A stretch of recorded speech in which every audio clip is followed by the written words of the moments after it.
India. उसके बाद second point बताओ। हाँ, income from sale of agricultural produce. ठीक है, अच्छा इसमें भी था कि भाई हमने as it is produce sale कर दिया तो पूरा एग्रीकल्चरल इनकम है।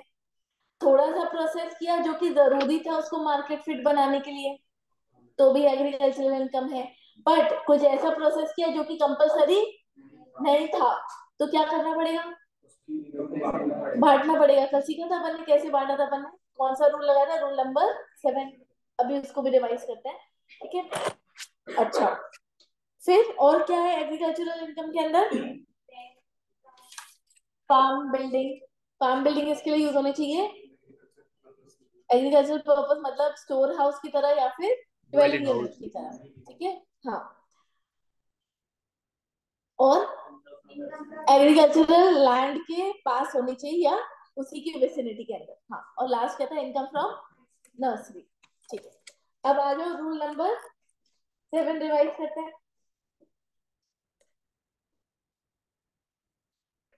रूल नंबर 7, अगर अपन सेल कर रहे हैं एग्रीकल्चरल प्रोड्यूस, रॉ फॉर्म में सेल कर रहे हैं, तो पूरा का पूरा एग्रीकल्चरल इनकम है, पूरा एग्जाम्प्ट है, ठीक है।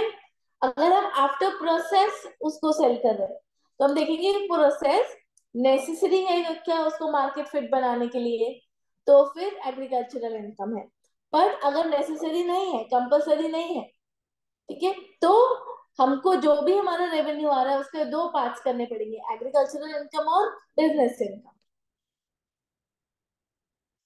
ठीक है, एग्रीकल्चरल इनकम कैसे निकालेंगे, मार्केट वैल्यू लेंगे हम ऑफ एग्रीकल्चरल प्रोड्यूस, माइनस कर देंगे cost of production, cost of cultivation, ठीक है ना, वो फसल उगाने का जो कॉस्ट आया बस वो, ठीक है। अब बिजनेस इनकम कैसे निकालेंगे, रेवेन्यू लेंगे जो भी हमने फाइनल प्रोडक्ट सेल किया उसमें से माइनस क्या करेंगे, दो चीजें, fair market value of the agricultural produce, ठीक है। क्योंकि हम क्या मानते हैं कि अगर हमने ये खरीदा होता और फिर हमने ये केचप बनाया होता, तो हमने टमाटर कितने में खरीदा होता, ठीक है। तो एफएमवी ऑफ एग्रीकल्चरल प्रोड्यूस और माइनस और क्या करना है, कॉस्ट ऑफ फर्दर प्रोडक्शन, ठीक है। क्लियर है ये, है ना। देखो नोट्स खोलो जरा।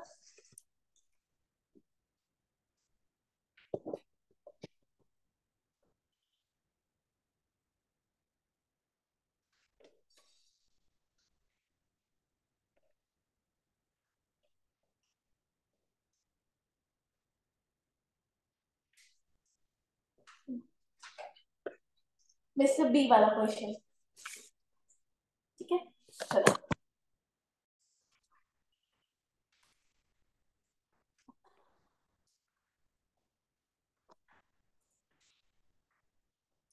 Mr. B grows sugarcane and uses the same for the purpose of manufacturing sugar in his factory. वो उगाता भी खुद ही है, और अच्छा वो सिर्फ शुगर केन बाहर से खरीद रहा होता और शुगर बना रहा होता, तो ये वाला प्रोसेस करते क्या,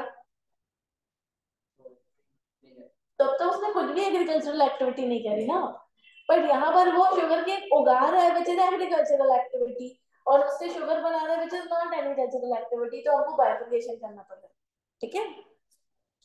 तो उसने शुगर केन से शुगर बनाई in his factory, 30% of sugar cane produce is sold for 10 lakhs, sugar cane ही बेच दिया एज इट इज, है ना। And the cost of cultivation of such sugar cane is 5 lakh, मतलब 10 लाख के बेचे, 5 लाख उसका कल्टीवेशन का कॉस्ट है, अलग अलग करके दिया हुआ है, तो हमको ज्यादा दिमाग नहीं लगाना है, ठीक है। मॉड्यूल का क्वेश्चन है ये, ठीक है। The balance sugar cane 70% is 14 lakhs and the market value of the same is 22 lakhs, ठीक है। मार्केट वैल्यू भी दी हुई है, ठीक है, कोई दिक्कत नहीं है। After incurring 1.5 lakhs in manufacturing process on the balance sugarcane, the sugar was sold for 25 lakhs, ठीक है ना। तो यहाँ पर चलो, अब अपन कल तुम मैंने वो एग्जाम्पल में, वो टमाटो वाले एग्जाम्पल में पूरा चार्ट में अपन ने कैलकुलेशन किया था ऐसे, बट अभी अपन प्रॉपर फॉर्मेट में कैलकुलेशन करेंगे। एसएससी का नाम लिखा करो सबसे पहले, मिस्टर बी, है ना, ऐसे पहले एक फिर नीचे दूसरा, ठीक है। प्रीवियस ईयर कौन से के लिए कैलकुलेट कर रहे हो वो लिखा करो। 23-24 आएगा हमेशा। असेसमेंट ईयर कौन सा है? 2024-25, ये हम हमेशा डालेंगे हर क्वेश्चन के कंप्यूटेशन में, ठीक है। इसके बाद क्या कंप्यूट कर रहे हैं हम वो डालेंगे, तो कंप्यूटेशन ऑफ एग्रीकल्चरल इनकम हम पहले कर रहे हैं और फिर हम कंप्यूटेशन ऑफ बिजनेस इनकम करेंगे, ठीक है।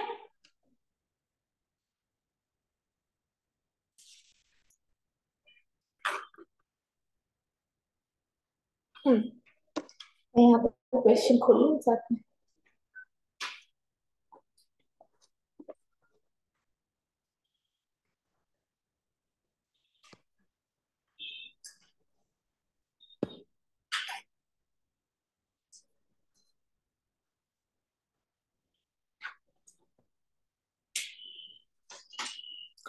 चलो देखो, कंप्यूटेशन ऑफ एग्रीकल्चरल इनकम।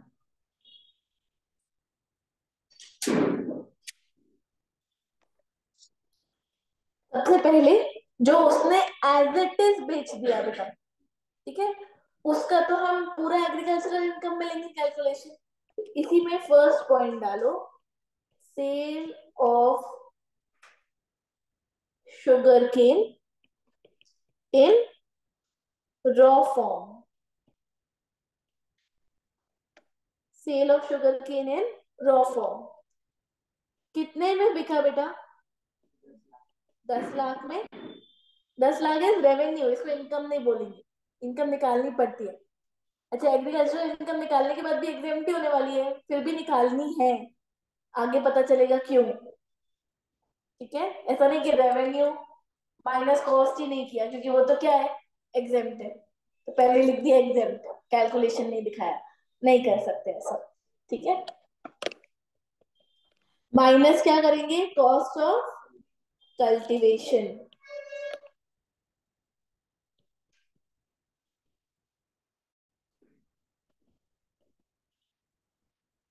कितना बचा? 5 लाख, ठीक है। इसी में सेकेंड पॉइंट डालो,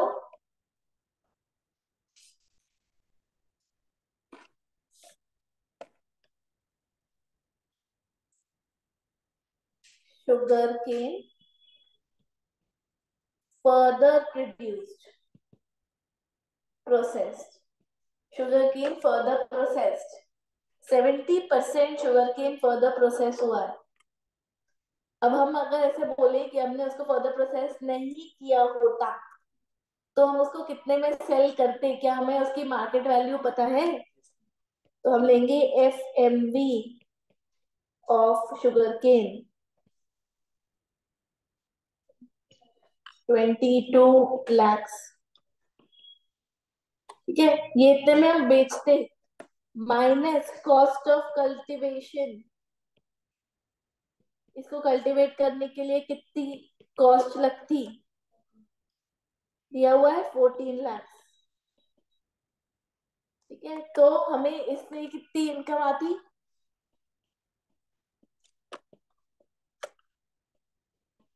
8 लाख की आती, ठीक है। तो टोटल एग्रीकल्चर इनकम कितनी है बेटा? 5 लाख और 8 लाख, 5 लाख और 8 लाख कितनी है? 13 लाख, ठीक है। ये हमारी एग्जाम्पल है, हमारे एग्रीकल्चरल इनकम कैलकुलेट कर दी। अब नेक्स्ट हम करते हैं computation of business income, computation of business income.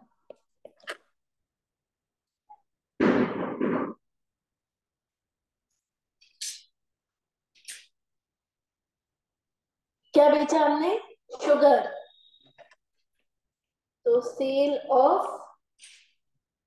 Sugar कितने में बेची बेटा शुगर हमने? 25 lakhs में। ठीक है, ये शुगर बेचने के लिए जो शुगर केन यूज हुआ है वो अगर हम कल्टीवेट नहीं करते और खरीदते तो कितने में खरीदते? 22 lakhs में। ठीक है, शुगर केन की जो एफएमबी है वो कितनी है? 22 lakhs। तो माइनस क्या करना है हमको? FMV of sugar cane 22 lakhs में हम खरीदते sugar cane, minus cost of further processing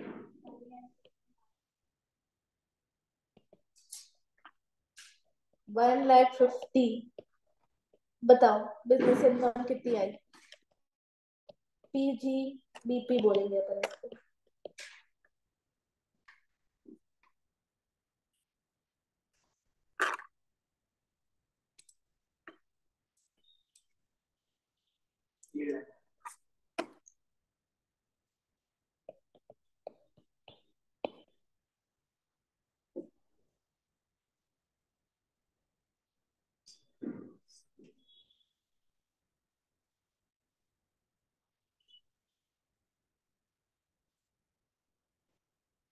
ठीक है,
हो गया। ठीक है, किस पे? उसकी और कोई और इनकम हुई तो? अभी तो हम टैक्स कैलकुलेट नहीं कर रहे हैं, ये तो हमने सिर्फ उसकी एक बिजनेस इनकम कैलकुलेट की है, हमने सिर्फ अलग अलग किया है। जब हम ओवरऑल पूरी बात करेंगे तो उसकी बाकी की सोर्सेस की इनकम कैलकुलेट करने के बाद फिर हम उसकी टैक्स लायबिलिटी एंड में कैलकुलेट करेंगे। हर पर्टिकुलर इनकम पे थोड़ा टैक्स कैलकुलेट होता है, उसकी सारी, उसके और हेड से भी तो इनकम हो सकती है। वो सब पूरा टोटल करने के बाद टोटल इनकम आएगी, फिर उस टोटल इनकम पे क्या निकलेगा? टैक्स। ठीक है, अगर उसकी टोटल इनकम इतनी ही है तो फिर उसको कोई टैक्स नहीं पे करना है। ठीक है, समझ में आया? क्लियर है? चलो, अब ये रूल 7 तो है कि बिजनेस इनकम और एग्रीकल्चरल इनकम को अलग अलग कर ले। पर बेटा 3 ऐसे केसेस हैं जहां पर ये वाले रूल से अलग करना थोड़ा सा कठिन हो रहा था लोगों के। ठीक है, वो 3 केसेस ये हैं, टी, कॉफी और रबर। ठीक है, क्योंकि देखो एक तो चाय की जो पत्तियां होती हैं वो पहले तोड़ी जाती हैं। ठीक है, अब वो पत्तियां तो मार्केट में बिकती नहीं, उसकी मार्केट वैल्यू लेकर आओ, कहाँ से लेकर कर आओगे? वो तो आप किसी टी मैन्युफैक्चरर को ही बेचोगे। ठीक है, फिर वो पत्तियों को सुखाया जाता है, बहुत सारा प्रोसेस होता है। ठीक है, कॉफी की अगर बात करें तो एक प्रोसेस नहीं होता। ठीक है, कॉफी ग्रो होती है, फिर वो बीन्स निकाले जाते हैं, बीन्स को सुखाया जाता होगा, रोस्ट किया जाता होगा, फिर उसको ग्राउंड किया जाता होगा। ठीक है, फिर बेचा जाता होगा। ठीक है, तब कोई कोई सिर्फ उसको ग्रो करके क्योर करके बेच देता है ना, कोई कोई उसको ग्रो करके क्योर करके रोस्ट करके ग्राउंड करके फिर बेचता है। ठीक है, तो ऐसे में ये वाले जो रूल 7 है ना उससे निकालने में दिक्कत हो रही है। तो इन 3 चीजों के लिए, सिर्फ इन 3 चीजों के लिए अलग से ही रूल्स बना दिए गए। यहाँ पर इनकम टैक्स ने हमको बता दिया है कि भाई ज्यादा दिमाग मत लगाना, जो भी इनकम आए उसके इतने परसेंट एग्रीकल्चर मान लेना और इतने परसेंट बिजनेस मान लेना। तो परसेंटेज ही दे दिए सीधे सीधे। ठीक है, कि हमको ये इतना बड़ा कैलकुलेशन नहीं करना है, हमको सीधे क्या करना है, इनकम का इतने परसेंट बिजनेस इनकम मानना है और इतने परसेंट एग्रीकल्चर मानना है। ठीक है, समझ गए हो क्या? ठीक है, तो वो क्या है, वो रेट्स ये दिए हुए हैं मैंने तुम लोग के नोट्स में, है ना? टी, कॉफी, रबर इस सीक्वेंस में दिए हैं, पर अगर रूल्स में लिखे जाए तो पहले रबर है, फिर कॉफी है, फिर टी है। ठीक है, देखो सबसे पहले टी का ही देख लो।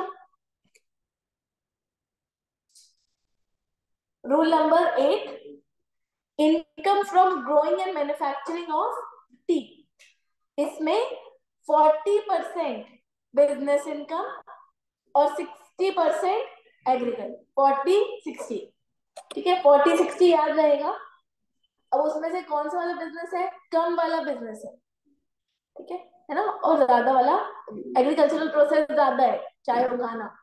ठीक है, एक बार पत्ती निकल कर आ गई, उसके बाद तो फिर प्रोसेस कम है। ठीक है, इसीलिए एग्रीकल्चर के लिए ज्यादा पोर्शन रखा है और बिजनेस के लिए कम।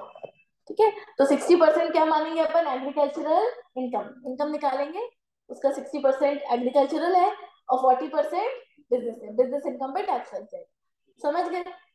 ठीक है, इसके बाद अगर हम कॉफी की बात करें, है ना, कॉफी अगर हम ग्रो और मैन्युफैक्चर कर रहे हैं तो कॉफी में ना स्टेप्स होते हैं, growing, curing, roasting and grounding. ये वो पीस के फिर बेची जाती है ना ठीक है, तो अगर आप ग्रो और क्योर करके ही उसको बेच दे रहे, इतना ही करके आपने क्या कर दिया, बेच दिया। ठीक है, तो फिर ये परसेंटेज, ये प्रपोर्शन है, 25% बिजनेस है और 75%, क्योंकि आपने प्रोसेस कम किया ना, जितना प्रोसेस आपने कम किया उतना बिजनेस इनकम कम है। ठीक है, जितना ज्यादा प्रोसेस करोगे उतना ज्यादा बिजनेस की इनकम आपकी ज्यादा है, तो बिजनेस प्रोसेस आप ज्यादा कर रहे हो ना उस पर। ठीक है, तो अगर आपने ग्रोन एंड क्योर किया है बस, तो क्या हुआ होगा, 25% बिजनेस, 75% एग्रीकल्चर। पर अगर आपने grow, cure, roasted and grounded करने के बाद उसको बेचा, ठीक है, तो फिर वही है टी वाला रेट, 40% बिजनेस, 60%। ठीक है, समझ में आया?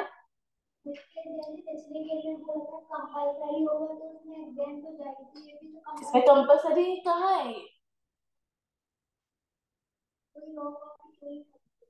खरीदते हैं ना, मैन्युफैक्चरर तो खरीदेगा कि नहीं खरीदेगा, मैं उगा रही हूँ और मैं ही उसको, जैसे चाय पत्ती अपन खरीदते हैं तो वो पत्ती के फॉर्म में थोड़ी होती है, पर मैं पत्ती उगा रही हूँ, मैंने पत्ती तोड़ी और मैंने किसी और कंपनी में टाटा टी को बेच दी वो पत्ती, अब वो मैन्युफैक्चरिंग करें, पर मैंने बोला कि नहीं नहीं, चाय पत्ती से वो बेचने वाली पत्ती भी मैं ही बनाऊंगी, तो ये मेरी चॉइस है ना।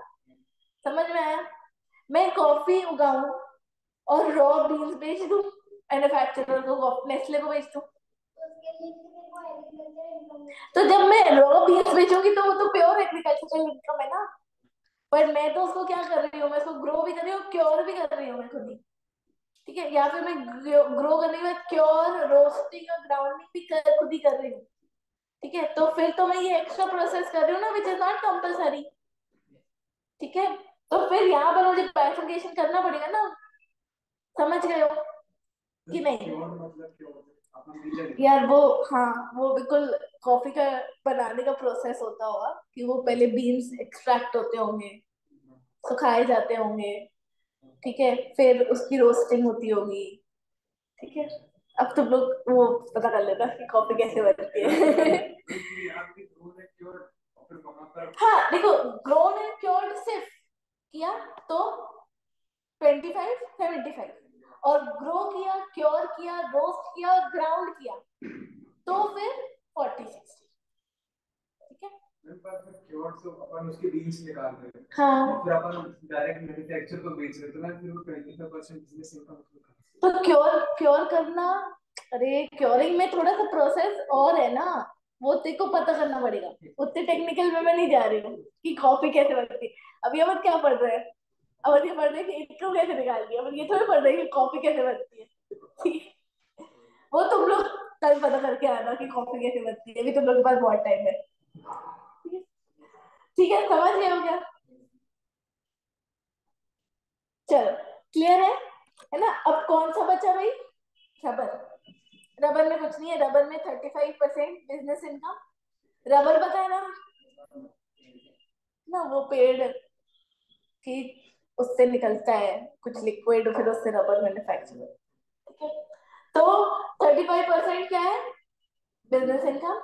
और 65% एग्रीकल्चर। ठीक है ना? 35 65, टी में 40 60।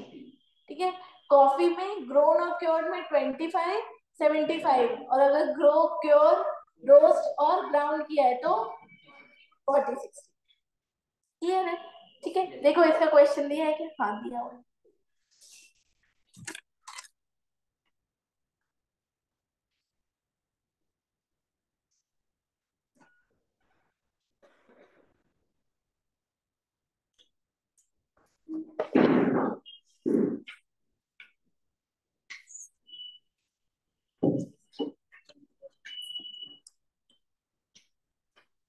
देखो इस क्वेश्चन को, बहुत सिंपल सा क्वेश्चन है ये तो। Mr. C manufactures latex from the rubber plant grown by him in India.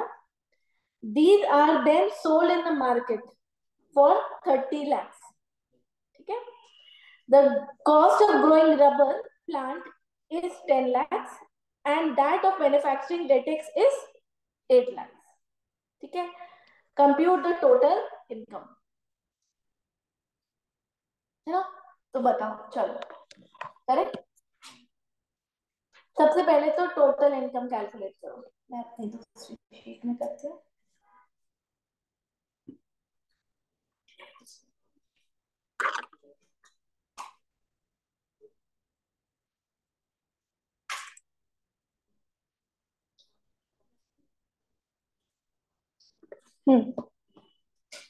Mister सी, है ना, TDS year 23 24, assessment year 24 25।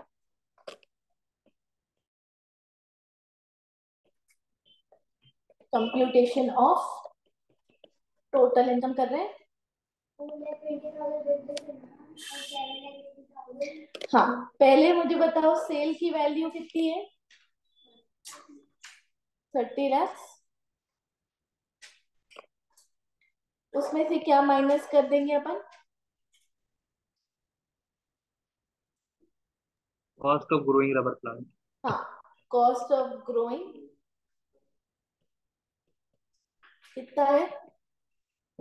10 lakh minus कर दो, and then cost of further processing.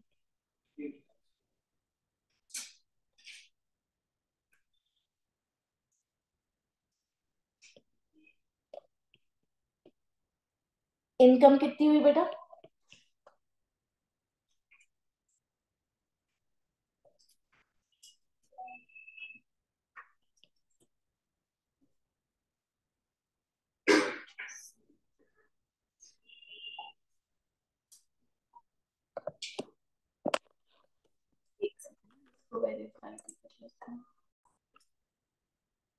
ठीक है, from sale of coffee grown and cured in India.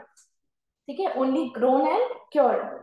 ठीक है, his friend mister Shyam, a resident Indian, earn income of 20 lakh from sale of coffee grown, cured, roasted, grounded by him in India। ठीक है, तो बहुत simple सा है ना, ऐसे ओरली बता दो। चलो मुझे राजा का जो है वो हम कौन से उससे करेंगे? इसका क्या होगा? 25% और 75%, और इसने पूरा प्रोसेस किया है तो क्या होगा? 40 60। 40% और 60%।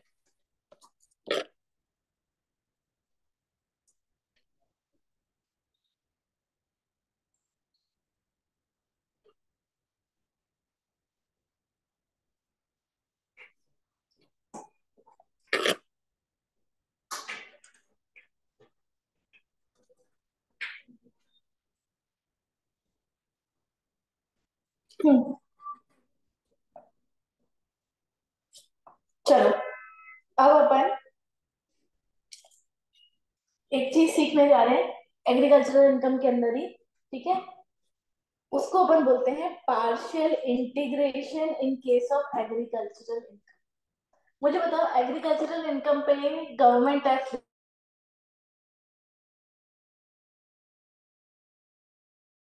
दे सकती है federal government?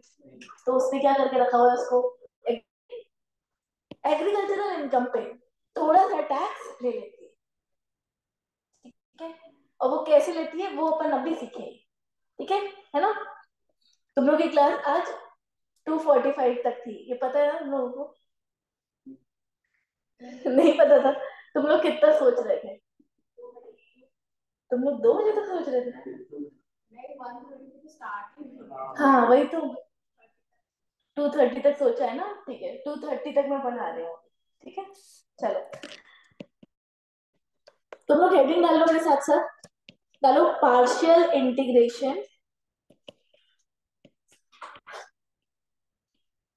Partial integration in case of agriculture income।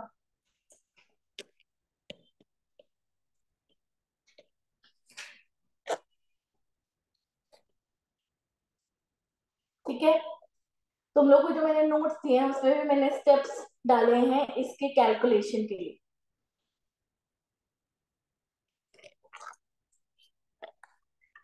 देखो वैसे तो एग्जाम्प्ट है एग्रीकल्चरल इनकम, ठीक है, पर कुछ कंडीशंस पूरी होने पर, है ना, जो कैलकुलेशन है टैक्स का उसका थोड़ा प्रोसेस चेंज कर दिया है, जिसकी वजह से एग्रीकल्चरल इनकम पर भी थोड़ा सा टैक्स क्या कर लेती है गवर्नमेंट, ले लेती है, ठीक है।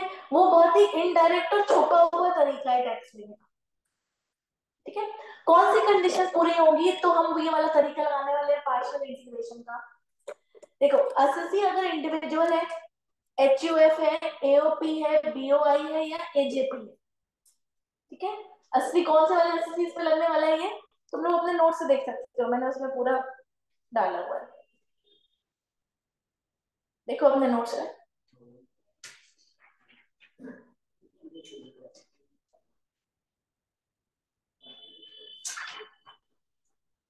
है ना। अगर एसएससी इंडिविजुअल है, एओ एचयूएफ है, एओपी है, बीओआई है या आर्टिफिशियल जुडिकल पर्सन है, तो ये पार्शियल इंटीग्रेशन वाला प्रोसेस लगेगा, ठीक है। Company, LLP, firm, cooperative society, local authority के केस में नहीं लगेगा, ठीक है। अच्छा, अगर आपकी नेट एग्रीकल्चरल इनकम एक्सीड कर रही है 5,000 पर एनम, तो ही हम ये कैलकुलेशन करेंगे, वरना नहीं करेंगे। गवर्नमेंट बोलती है कि 5,000 से भी कम कमा रहे हो अगर एग्रीकल्चरल इनकम, तो हम तुमसे ज्यादा मेहनत नहीं करवाएंगे। उनको पैसे चाहिए एग्रीकल्चरल इनकम पर जब हम ज्यादा एग्रीकल्चरल इनकम कमा रहे हो ना, ठीक है, छोटा मोटा अमाउंट कमा रहे हैं तो वो इतने इंटरेस्टेड नहीं है, ठीक है। हम 5,000 से ज्यादा एग्रीकल्चरल इनकम कमा रहे हैं एक साल में, तो हम ये पार्शियल इंटीग्रेशन वाला मेथड लगाएंगे। ये वाला कंडीशन भी पूरा समझ में आ गया, ठीक है। और थर्ड थर्ड कंडीशन है कि हमारी जो इनकम है नॉन एग्रीकल्चरल इनकम, वो हमारी बेसिक एग्जामेशन से ज्यादा होनी चाहिए। हमारी जो नॉन एग्रीकल्चरल इनकम है वो हमारी कितनी होनी चाहिए, बेसिक एग्जामेशन से। बेसिक एग्जामेशन मतलब क्या, अलग अलग केसेस में अलग अलग बेसिक एग्जामेशन थे ना। नॉर्मल में 2.5 लाख, 60 साल के ऊपर वाले के लिए, और 80 साल के ऊपर वाले के लिए। और अभी हमने डिफॉल्ट स्कीम मैंने तुम लोग को सिखाई नहीं है, बट उसमें बेसिक एग्जामेशन 3 लाख की होती है, ठीक है। तो बेसिक एग्जामेशन से ज्यादा नॉन एग्रीकल्चरल इनकम है, एग्रीकल्चरल इनकम 5,000 से ज्यादा है, और आप कौन से वाले एसएससी हो, इंडिविजुअल। कौन से पर्सन हो आप, individual, HUF, AOP, POI, AJP, तो आप पार्शियल इंटीग्रेशन लगा दोगे, समझ गए हो क्या? ठीक है, चलो इसके स्टेप्स हैं बेटा, इसका शॉर्ट में भी लिखवा दूंगी। इसके स्टेप्स मैंने यहाँ पे दिए हुए हैं, 1 2 3 4 5। ठीक है, सबसे पहले हमको क्या करना है, नॉन एग्रीकल्चरल इनकम को एग्रीकल्चरल इनकम के साथ कंबाइन करना है और उस पर टैक्स निकालना है। अभी सिर्फ सुन लो, जब करके देखेंगे तब समझ में आएगा कि एक्चुअली में ज्यादा टैक्स कैसे लग रहा है। ठीक है, हमको क्या करना है, हमको non agricultural income plus agricultural income करनी है और इस पे क्या निकाल देना है बेटा, टैक्स। टैक्स कैसे निकलेगा, स्लैब रेट से। कैसे निकलेगा, स्लैब रेट से। ठीक है, सेकेंड स्टेप में हमको करना है add net agricultural income to basic exemption limit और उस पर टैक्स निकाल देना है। मतलब basic exemption plus agricultural income निकालनी है और इस पे टैक्स निकाल देंगे। ये भी कैसे निकालेंगे, स्लैब रेट से। ठीक है, अब जो स्टेप 1 था हमारा, ये वाला जो रेट टैक्स आया था, इसमें से ये वाला टैक्स क्या हो जाएगा, माइनस। ठीक है, माइनस होने के बाद जो अमाउंट बचेगा उस पे सरचार्ज लगा देंगे, या अगर रिबेट 87A का लग रहा होगा तो वो लगा देंगे, और बचे हुए अमाउंट पे फिर 4% HEC ऐड हो जाएगा और इतना अमाउंट हमको पे करना होगा। ये तो अभी तुम लोगों ने सिर्फ सुन लिया है ना, करके देखते हैं तब समझ में आएगा एक्चुअली में कि क्या इफेक्ट आ रहा है। ठीक है ना, चलो ये क्वेश्चन दिया हुआ है,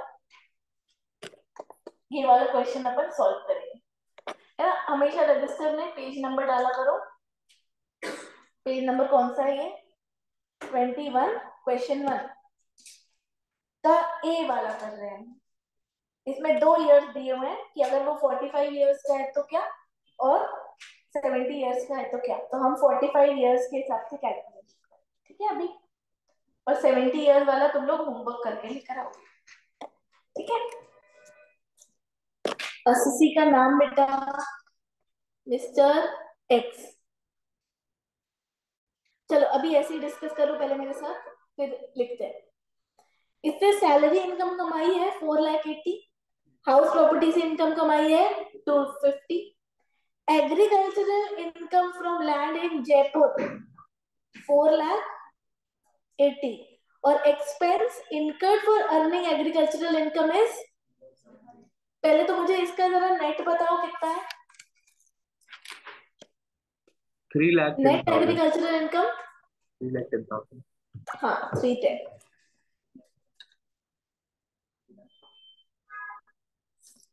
3,10,000। ठीक है, और बेटा नॉन एग्रीकल्चरल इनकम कितनी है जरा वो भी बता दो मुझे। 7,30,000, ये नॉन एग्रीकल्चरल है ना, इसमें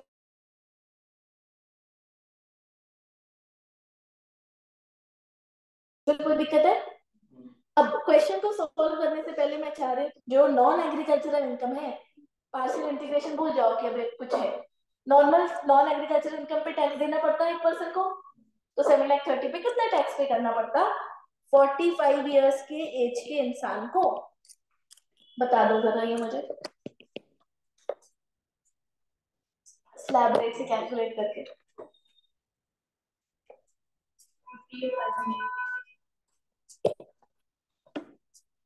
HEC वगैरह सब मिला लेना, मिला दो। टोटल टैक्स कितने पे करना पड़ता, 58,500। अरे मैम, HEC 60,840 आ रहा है। 840। Yes ma'am. इतना पे करना पड़ता, ये अमाउंट मैंने साइड में लिखा है। ठीक है, ये नहीं पे करना है इसको, इसको तो क्या लगाना है, पार्शियल इंटीग्रेशन वाले स्टेप्स।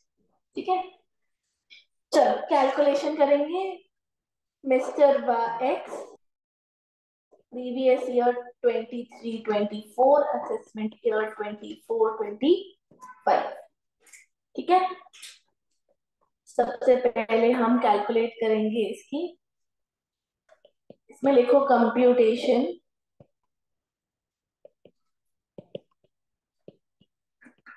Of tax liability. सबसे पहले टोटल इनकम कैलकुलेट करेंगे, तो सबसे पहले इनकम फ्रॉम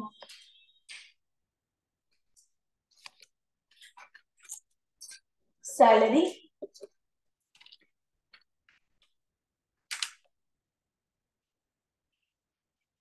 कितनी है बेटा? सैलरी कितनी है? 4,80,000। ठीक है, फिर इसके बाद income from house property. House property की इनकम कितनी है बेटा इसकी? 2,50,000। फिर इनकम फ्रॉम एग्रीकल्चर,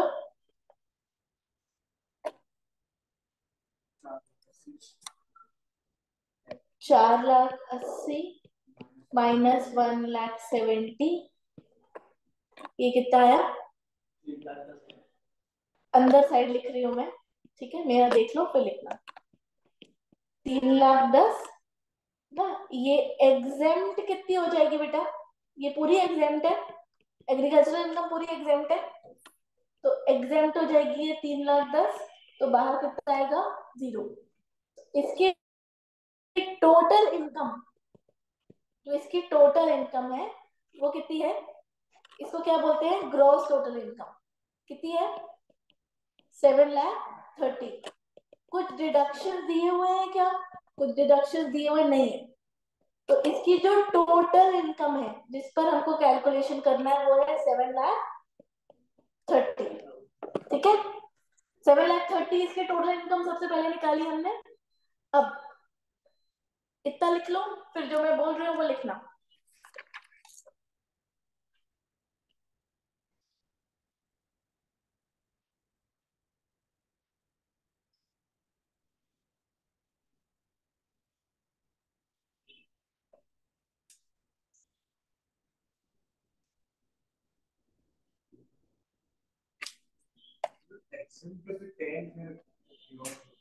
वो माइनस कर दिया ना, 3,10,000 में कमाया, 3,10,000 एग्जेम्प्ट है, तो बाहर कितना आया? Taxable income 0। ये तरीका होता है लिखने का ना। इसके नीचे लिखो, बोलू क्या मैं? चलिए लिखो।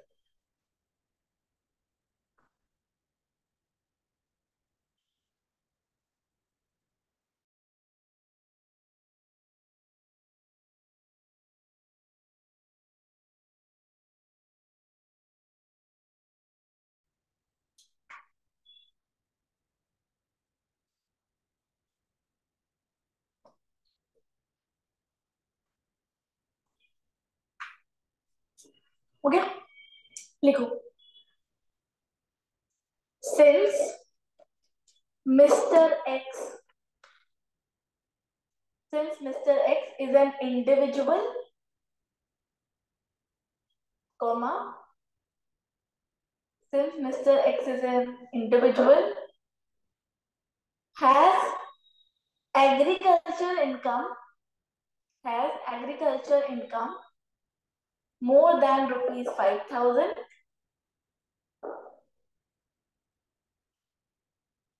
and total income, and total income more than basic exemption, and total income more than basic exemption, that is 2,50,000. We will apply, we will apply partial integration, we will apply partial integration. अब इसके नीचे partial integration करते हैं, ठीक है? Partial integration कैसे होगा? Partial integration में सबसे पहले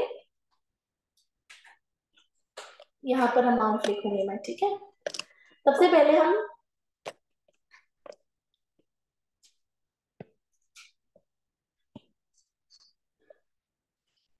एक सेकेंड,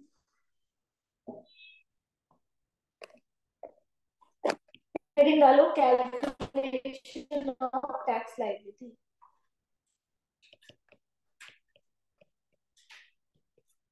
हाँ बेटा, तो नहीं लगाएंगे, तीनों कंडीशंस पूरी होंगी तो हम पार्शियल इंटीग्रेशन लगाएंगे। ठीक है, सबसे पहले हम कैलकुलेट करते हैं tax on total income plus net agriculture income.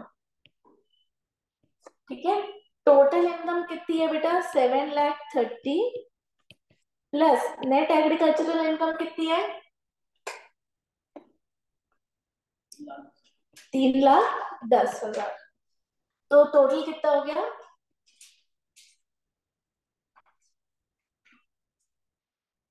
7,30,000 plus 3,10,000, total कितना हो गया 10,40,000।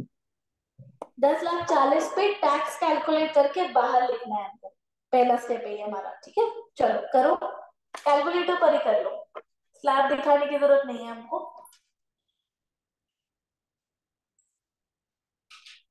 10,40,000 पे टैक्स कैलकुलेट करके बाहर लिखो।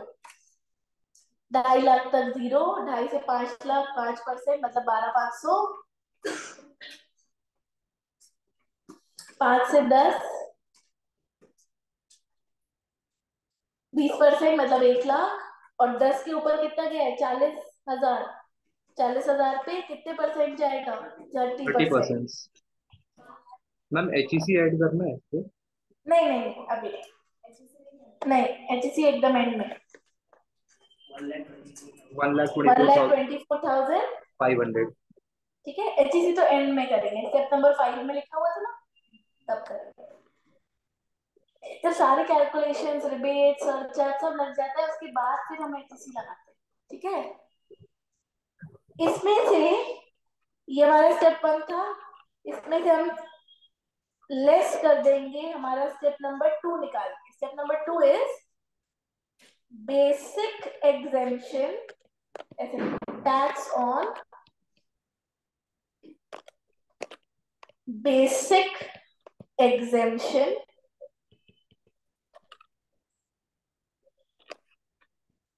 Plus net agriculture income. Basic exemption कितना है 2,50,000, नेट एग्रीकल्चरल इनकम कितनी है 3,10,000। ठीक है, तो टोटल अमाउंट कितना आया 5,60,000। 5,60,000 पे टैक्स निकाल के बाहर लिखो। 12,500 और 60,000 ऊपर जा रहा है 5 लाख के, तो 60,000 पे कितने परसेंट 20%। 30%। 24,500। 60,000 का 20, 24,500 टोटल। 24,500। 12,500। ठीक है, स्टेप 1 में से स्टेप 2 क्या कर देना है माइनस। ठीक है, तो कितना बचा 1 लाख। ठीक है, 1 लाख, क्या सरचार्ज लगेगा सरचार्ज नहीं लगेगा। 50 लाख के ऊपर इनकम जाती तो सरचार्ज लगता, सरचार्ज नहीं लग रहा है, रिबेट भी नहीं लग रहा है। 5 लाख के नीचे होती तो रिबेट लगता, तो कुछ नहीं करना है, प्लस एचईसी कर दो @4%। तो टोटल पेबल अमाउंट कितना आ गया नेट टैक्स लाइबिलिटी कितनी आ गई। ठीक है, अब देखो क्या हुआ है, अब कंपेयर करो तो तुम लोगों ने पहले निकाला था ना, अगर पार्शियल इंटीग्रेशन नहीं लगाते तो वो कितना पे कर रहा होता 60,840, है ना, पर पार्शियल इंटीग्रेशन की वजह से वो कितना पे कर रहा है 1,04,000। ठीक है, तो पार्शियल इंटीग्रेशन ने ऐसा क्या किया कि उसका टैक्स लाइबिलिटी बढ़ गई। एग्रीकल्चरल इनकम में टैक्स लिया भी नहीं है गवर्नमेंट ने, क्योंकि वो तो माइनस कर दिया ना, पर एक तरीके से ले भी लिया। ठीक है, कैसे लिया कि टोटल आपकी इनकम में एग्रीकल्चरल इनकम जब आपने ऐड करी तो आप हायर स्लैब में पहुंच गए। आप 30% तक तो टच ही नहीं कर रहे थे, 30%, हाँ। है ना। बट आपने जब ऐड करी तो आप ज्यादा स्लैब में पहुंच गए, और फिर आपको basic examination plus agricultural income add करवा के लेस भी करवा दिया। तो जो लेस हुआ वो कम लेस हुआ। वो कम वाले स्लैब वाला लेस हुआ, पर जो आपने वहां ऊपर कैलकुलेट किया वो ज्यादा रेट वाला कैलकुलेट ज्यादा में ऐड हुआ है। किया। इस तरीके से क्या कर लिया गवर्नमेंट ने, एक तरीके से एग्रीकल्चरल इनकम पर भी टैक्स, है ना, आपको हायर स्लैब में तो पहुंचा दिया। गवर्नमेंट बोलते हैं ठीक है कोई बात नहीं, एग्रीकल्चर इनकम पे हम टैक्स नहीं लेंगे, बट आप कमा तो ज्यादा रहे हो ना, तो हम चाहते हैं आप ज्यादा रेट से टैक्स पे करो। इसके लिए क्या बना दिया, पार्शियल इंटीग्रेशन। ठीक है, समझ गए। हाँ, चलो इसके स्टेप्स नोट्स में लिखे हुए हैं, भूल जाओ तो रिवाइज करना, और फिर इसी का बी वाला क्वेश्चन होमवर्क पे करके लेकर आना। ठीक है, एग्रीकल्चरल इनकम हमारी खत्म होती है। अब इस चैप्टर में कुछ कुछ पॉइंट्स और बचे जो मुझे डिस्कस करने हैं, रेवेन्यू रिसिप्ट, कैपिटल रिसिप्ट वगैरह, वो खत्म करके फिर अपन नेक्स्ट चैप्टर चालू करेंगे। ऑडियो में देखना पड़ेगा, वैसे तो देखो 5 हेड्स हो गए। ठीक है, डिडक्शन का एक चैप्टर होगा।